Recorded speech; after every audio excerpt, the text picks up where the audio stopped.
누나가 있어요. 일반적인 성인 남매의 선을 좀 넘는 통화를 엄청 빈번하게 자주 해요, 둘이. 어? 선을 넘어? 일주일에 7일이면 한 3일, 4일은 하는 것 같아요. 그게 1시간 정도였었어요. 이해가 안 돼. 아무리 심심하다고 전화를 그렇게 1시간 하고 12시, 1시에 끝나서 집으로 와야 되는 사람이 안 오더라고요. 누나가 집에서 치킨 먹고 가라고 해서 누나를 만나고 오겠대요. 누나랑 했던 카톡이라든지 핸드폰을 제가 보게 되는 거예요. 내연녀한테 드는 감정이 자꾸 드는 거죠. 내연녀요? 가족이라는 선을 아예 넘은 사람이구나 싶어서 제가 미치겠는 거예요. 나는 항상 왜 이 벽에 들어갈 수 없는 사람인 것 같은 느낌이 들지? 그러니까 이거를 벗어나려면 제가 어떻게 해야 되는지가 저는 제일 궁금해요. 근데 결혼 몇 년 차 되셨어요? 8년 차. 8년 차. 일찍 했어요. 1시간 동안 통화하는 거는 정말 전 아내분 입장이 너무 답답할 게 이해가 되네요, 저는. 그러니까 저도 네. 무슨 일이 있거나 서로 그렇게 대화를 길게 할 경우가 있다면 이해를 해요. 근데 사소한 전화를 1시간을 해요. 전화를 끊고 며칠 뒤면 무슨 얘기를 서로 오고 가는지 기억을 못 할 정도로 알맹이 없는 통화를. 알맹이 없는 거네. 네. 일주일에 그러면 그 남편하고 시누이하고 통화를 몇 번 정도 하는 것 같아요? 많이 할 때는 일주일에 한 3-4번 제가 본 것만. 아, 본 것만. 네, 근데 이제 제가 불편함을 얘기를 했잖아요. 누나랑 통화를 왜 이렇게 자주 해? 라는 약간 불편한 걸 내색을 했어요. 그랬더니 이제는 눈치를 보면서 전화를 하더라고요. 그 1시간 동안 누나랑 주로 무슨 얘기를 그렇게 하세요? 아내가 말한 것처럼 그냥 알맹이 없는 대화. 알맹이 없는 그 대화들이 굳이 이름을 붙인다면 어떤 주제들이 있을까요? 그 계기가 이제 누나가 첫째를 낳고 나서 이제 산후우울증이 왔다고 엄마한테 얘기를 들었어요. 그래서 저는 내가 좀 원래 그 전까지는 누나랑 통화를 아예 안 했었어요. 예. 근데 이제 그걸 엄마한테 얘기를 듣고 나니까 좀 챙겨줘야겠다 이렇게 싶어서 누나한테 전화를 했는데 이제 제가 전화를 하니까 이제 누나도 이제 계속 전화가 오는 거죠. 그러니까 아내는 이제 3-4번으로 알고 있는데 거의 일주일 내내 통화한 적이 더 많아요. 저는 이렇게 생각해요. 누나가 산후우울증이 왔잖아. 네. 누나가 아픈 거예요. 네. 전화를 한 거예요. 누나는 또 위로를 받고 네. 또 동생은 위로를 해주니까 전 그거 자체가 나쁘다고 생각하진 않아요. 나 그건 나쁘다고 생각하지는 않는데 제일 먼저는 매형도 쉬는 시간이 있다는 거. 네, 그렇죠. 그리고 매형이 남편이라는 거. 그렇죠. 예, 맞죠. 예, 그거를 맞죠. 예. 이제 예, 맞죠. 예. 기억을 해야 되는 게 하나가 있고요. 예, 그렇죠. 아내가 외로워한다는 거. 그러니까. 그리고 아내에게 자식이 있다는 거. 근데 그 자식이 내 자식이라는 거. 그 자식이 내 자식이라는 거. 이게 되게 중요한 지점이거든요. 제가 집을 나간 적이 있었어요. 아이들을 데리고. 네. 저녁에 식사를 하러 오라 해가지고 어머니 집에 방문을 했어요. 대뜸 제사를 지금 절에 모시고 있거든요. 아버님 제사를. 네네. 너가 맡았으면 좋겠다라고 갑자기 얘기를 하시더라고요. 제사를? 아버님 제사를? 제사를 그 자리에. 네, 아버님 제사를. 원래 절에 있던 원래 제사인데. 절에 있던 제사를. 그럼 어머니가 제사를 모셨던 게 아니고. 네, 아니고 절에 지내고 있는데 어떤 제사도 절에다가 놓기는 저는 솔직히 자신이 없어요. 제가 요리를 잘하는 것도 아니고 그렇다고 제사 음식을 해본 것도 아니고 저는 못할 것 같은데요? 이렇게 말씀을 드렸어요. 근데 언니는 한술 더 떠요, 거기서. 뭐라고요? 그래, 요새 간소하게 하니까 국만 대충 끓이고 그렇게 하자. 국이야. 이렇게 얘기를 하고 남편은 또 거기서 살 수 있는 건 사면 되지. 이렇게 얘기를 하는 거예요. 사전에 합의를 보셨을까요? 그래서 제가 드는 생각은 나 없이 본인들끼리 얘기가 오고 갔나? 들수 있지. 나한테 지금 통보하는 건가? 판 짜는 느낌 들 수 있지. 그래서 어머님도 그래 그 정도 하면 넌 할 수 있잖아 이렇게 또 얘기를 하시고 어머니까지. 그래서 제가 집에 왔어요. 근데 잠을 잤어요. 그러고 일어나서 남편한테 얘기를 했어요. 그래 내가 지낼 수 있어. 근데 나 지금 이런 너무 서운한 감정이 드는 상태로 이런 좋은 감정이 아닌 상태로 아버님 제사 지내기 싫어.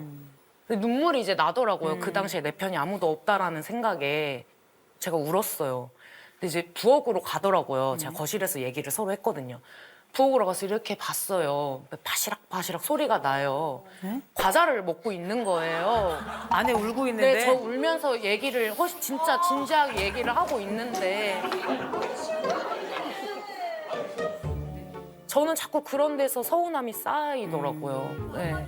결정적인 건 첫째 픽업 문제로 남편한테 급하게 전화할 일이 있었는데 저는 그때 일을 하고 있었고 남편은 그때 쉬는 날이어서 짬날 때마다 통화를 하는데 계속 통화 중인 거예요. 근데 일단 그 상대가 누가 됐던 간에 내가 필요로 하는 순간에 통화 중이라는 게 일단 짜증이 나더라고요. 1시간 정도가 지나고 통화 연결이 됐을 때 누구랑 그렇게 통화를 했어? 라고 물어보니까 누나라는 거예요. 그래서 일단 누르고 누나 무슨 일 있대? 라고 물어봤을 때 아니 그냥 심심해서 전화했지. 이렇게 얘기해서 제가 거기서 지금까지 참아왔던 게 이제 터진 거예요, 저도. 그래서 남편한테 나 이제 누나 못 만나겠어. 도저히 난 이제 안 만나고 싶어. 나 그만 만나고 싶어. 나만 자꾸 마음이 안 좋아져서 나 이거 안 되겠어라고 얘기를 했어요. 근데 그거를 남편이 어머님한테 얘기를 하고 일이 커졌어. 어머님이 언니한테 얘기를 하고 언니가 자기 남편한테 얘기를 해서 그 남편이 저한테 정말 깜짝 놀랄 정도로 이렇게 톡이 왔어요. 언니의 남편. 네, 매형이. 매형이. 네, 아주버님. 네네. 네. 그때 뭐라고 왔는데? 진짜 참다 한마디 하겠습니다. 자기네 가족들만 화목해지면 그만이고 다른 가족들은 불행해져도 상관없나요? 언니 지금 임신 중이고 하루하루 힘든 몸입니다. 어른이시면 어른답게 생각하고 행동하시라고요. 이렇게 문자가 온 일이 거예요. 점점 커지네요. 근데 이게 단톡방이에요? 네. 가족 다 모여. 어머님 시어머니도 계시는 계시고. 단톡방이에요. 어머나. 온 가족이 있는. 네. 야 지금 막 웅성웅성 난리가 났는데 그러면 지금 도경 씨도 답을 한 게 있나요? 제가 뭘 어떻게 행동했는데요? 제가 임신한 언니한테 뭐라고 한 적 있어요? 궁금한 게 있어 물어보는 거예요. 네. 그래서 계속 이제 궁금한 단톡방에 어머님이 듣다 이제 그만 돌이킬 수 없는 말은 하지 않는 것. 근데 어머니 한마디로 입장에서도 정리를 하세요. 이 네. 집이 분란이 있으니까 너무 속상하시지. 남편분의 얘기는 하나도 학교 안에 없나? 저 회사에서 일하고 있어가지고 아 실례지만 무슨 일을 하시고 계세요? 저그 버스 운전하거든요. 그래서 아 그럼 이거 하면 못 보잖아. 예, 하면서 제가 할 수가 없으니까 이제 방치를 할 수밖에 없는 상황이었죠. 일하는 시간 내내 운전을 하는 건 아니잖아요.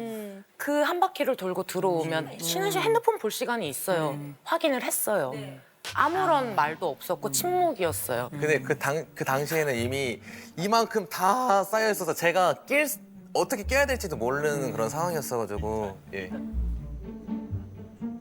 저라면 내 매형이 그렇게 말을 하면 매형 우리 지금 다 감정이 격해져 있으니까 만나서 얘기를 합시다라든지 도경이가 얘기한 게 아니라 제가 그런 거예요라든지 어떠한 해명이라든지 이런 게 그러니까. 있었어야 되는데 저는 성격이 되게 밝은 사람이거든요. 네네네네. 에너지도 되게 많고 근데 그때 우울증이 딱 오더라고요. 아, 그래서 우울증까지? 네. 서운한 감정이 생기지. 잠을 못 자는 거예요. 자꾸 꿈에 그게 나와요. 꿈에. 네. 가족이 둘러싸서 편하게 말씀하세요. 진짜. 근데 이건 진짜 너무 상처지.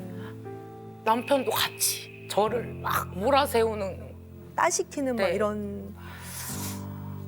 눈을 뜨면 5분이 지나 있고 또 눈 감았다 뜨면 10분이 지나 있고 이거를 한두 달 그렇게 생활을 했어요. 그랬구나. TV 예능을 틀어놔도 눈물이 막 나고 그렇게 지내서 제가 남편한테 이혼하자고 어머. 못 살겠다고 나 너무 불쌍하다고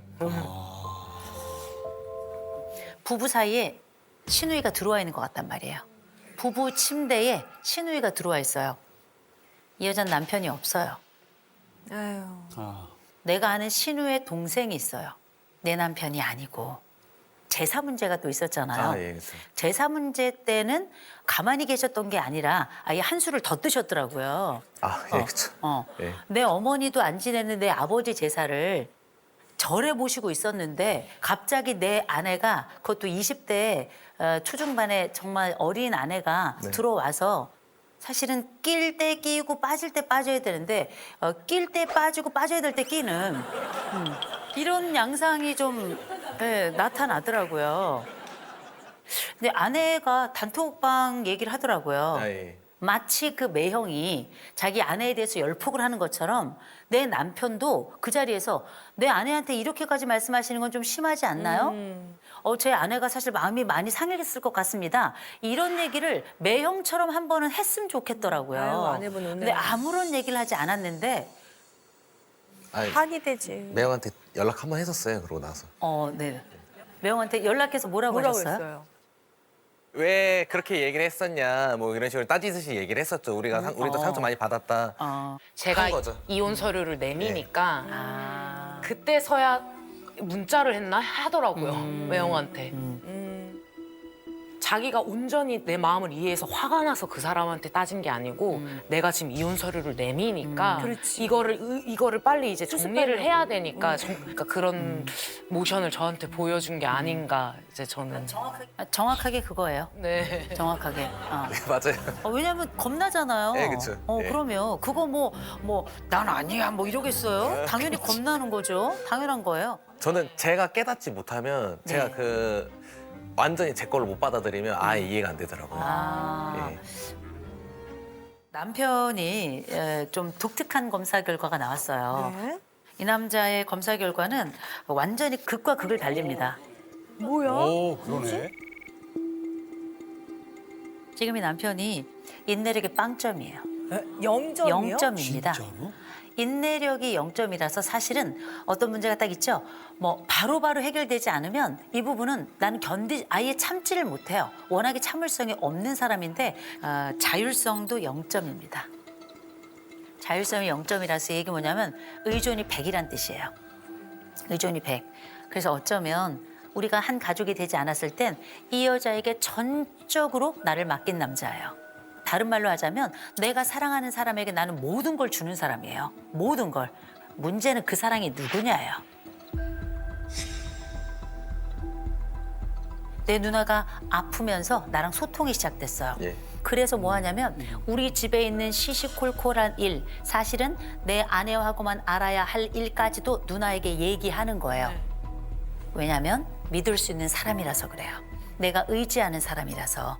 그냥 저는 사람 자체가 그냥 끌려다니는 걸 좀 좋아하는 것 같아요. 예. 남이 저를 끌어주는 걸 좋아하는 것 같아요. 제가 누구를 끄는 것보다 다른 사람이 저를 끌어주는 걸 더 좋아해요. 예. 그래서 그런 과정에 지금 우리 집안엔 두 여자가 있는 거예요. 한쪽은 나의 아내가, 다른 한쪽은 나의 누나가 있어요. 그런데 지금 기돈 씨의 가장 큰 문제는 뭐냐면 누나를 선택한 거예요. 누구에게 의지할까? 이 부분에 있어서. 마치 신우이가 남편과 정서적 부부 같단 말이에요. 와. 저는 그렇게 판단이 되더라고요. 근데 지금부터 뭘 할 거냐면 아내가 우리 집에 구조를 짤 거예요. 우린 이렇게 갈 거야. 결정하시면 저는 100% 동의하실 거라고 생각해요. 그리고 그 동의를 치료 차원에서라도 한동안 함께 해주셨으면 좋겠어요. 좋다. 시가랑 안 보기는 어려울 거예요. 네. 안 보기는 어렵지만 신우이가 그때 아까 톡 보니까 임신 상태고 아이는 낳았나요? 네. 그러면 어머니를 통해서 전달하든지 그냥 축하의 선물이든지 뭐 하나 하세요. 하시고 최소한 우리가 할 수 있는 그 매너의 기준을 두 분이 정하세요. 네. 우리가 명절은 이렇게 하자. 생신 때는 이렇게 하자. 규칙을 세우셔서 그 규칙에 따라서 움직이시면 될 것 같은데 지금까지는 어떻게 했냐면 내가 원가족 중심이었어요. 원가족 중심인데 지금은 우리 현가족 중심으로 옮겨올 겁니다. 그런데 먼저 약속해줘야 돼요. 모든 상황에 이 여자가 먼저여야 돼요. 맞아. 누나는 내 아내가 아니에요. 이 여자가 내 아내예요. 매형에게 배울 게 하나 있어요. 얼굴 딱 내놓고 아내 보호하는 거. 이건 온 가족 앞에 이 사람의 부끄러움을 줄지언정 내 아내를 지키겠다. 이렇게 나선 거예요. 내 아내가 1순위라는 것, 그리고 아이들은 2순위예요. 그리고 너무 죄송하지만 어머니가 3순위예요. 맞아. 너무 죄송하지만 본인은 누군가에게 정말 충성할 수 있는 사람이에요. 그리고 이 여자가 아주 강력하게 사실 이 집을 컨트롤할 수 있는 여자예요. 아내의 경우는 남편에게 얘기해 주셔야 돼요. 이렇게 했으면 좋겠어. 네. 정확하게. 그러면 이 영역 안에서 갈고 닦고 하는 거예요. 그러면 저도 그걸 바래요. 예. 남편도 예, 저는 그런 걸 바래요. 아, 얘기를 해주기를. 저도 제가 이렇게 하는 게 저도 좋은 것 같아요. 그냥 선두에 서세요. 그냥 죽을 때까지 우리 집 리더가 되는 겁니다. 지혜로운 가정, 좋은 가정 되셨으면 좋겠습니다.